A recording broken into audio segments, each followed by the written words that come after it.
Cheney, who pulled in nearly $2 million during the last 3 months of 2021. On the Senate side, Lisa Murkowski of Alaska more than doubled her opponent's fundraising haul last quarter. These are, by the way, these are two women. Remarkable numbers. Two women that Donald Trump absolutely hates, that Donald Trump wants to lose, wants to get beaten in the elections.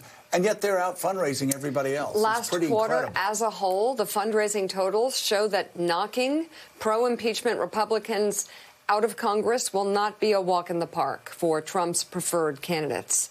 This as the Republican National Committee is set to debate endorsing the ouster of Cheney and Congressman Adam Kinzinger from the House GOP conference during its winter meeting in Salt Lake City this week. And let's just say, if they do, what a great honor.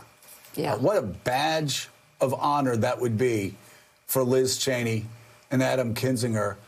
Their families, future generations, historians will look back at these two as two legislators that kept their wits about them while the rest of their party was losing their mind. The flag. As they followed a game show host off the cliff. Yeah. So I mean, wow, what an honor that would be. Let's bring into the conversation Director of Domestic Policy Studies at Stanford University, Lanhee Chen, and Associate Professor of Political Science at Fordham University, Christina Greer. Good to have you both. Lanhee, I'm curious what your thoughts are on recent spate of polls that show Republicans not exactly moving away from Donald Trump, but identifying more as Republicans than as supporters of Donald Trump. There's been a dramatic change.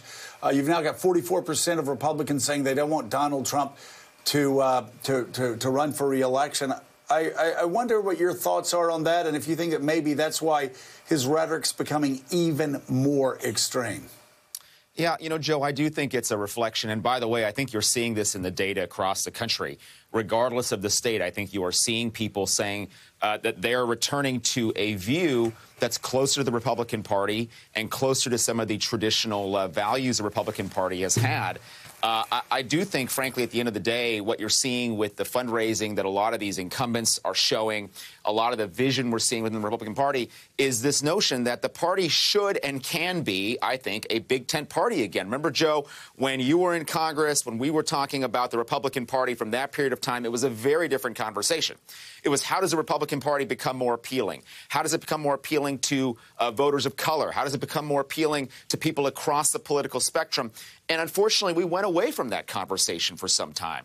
And now it feels like we have an opportunity to bring that conversation back again. We'll see. I mean, obviously, this election cycle is going to be very, very telling, but we'll have to see how this develops. But I think the data we're seeing, a lot of what you've discussed here so far this morning suggests that there is this opportunity, there is this moment potentially to take the party in a different direction.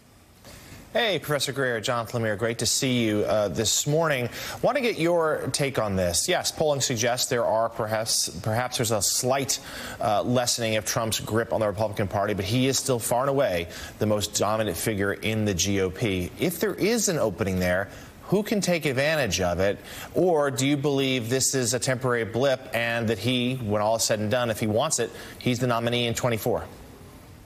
Yeah, well, I think Lanhee makes some really interesting points because so many Republicans don't mind pushing their agenda, but they don't like gridlock and deadlock, which is what we've seen. And so I think that explains why some incumbents have been able to raise money. I think, Jonathan, we'll have a better sense after the 2022 midterms. Data shows us that Republicans, or the party out of power, tends to take seats in the midterm election. And so if that tradition holds, then we'll see the Republican Party gain some seats in Congress and possibly take a majority.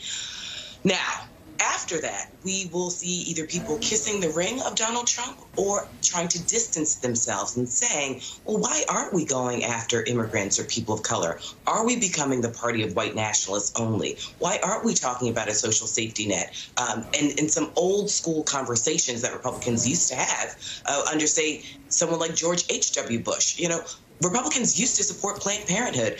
They weren't into banning books the way they are now. I mean, there's this sort of anti-intellectualism that has sort of permeated the Republican Party that is threatening to destroy it and our nation. So after 2022 midterms, I think we'll have a better sense. I honestly, Jonathan, don't think that Donald Trump really wants to run. I think his ego wants to run. But I think he's more interested in holding the party hostage and making sure that governors and senators from across the nation have to come down to Mar-a-Lago, spend money, and also kiss the ring and beg him for some sort of endorsement, because as we just saw in Georgia, if they don't, he will come to their state and actively work against them, something we have not seen since Donald Trump came to power.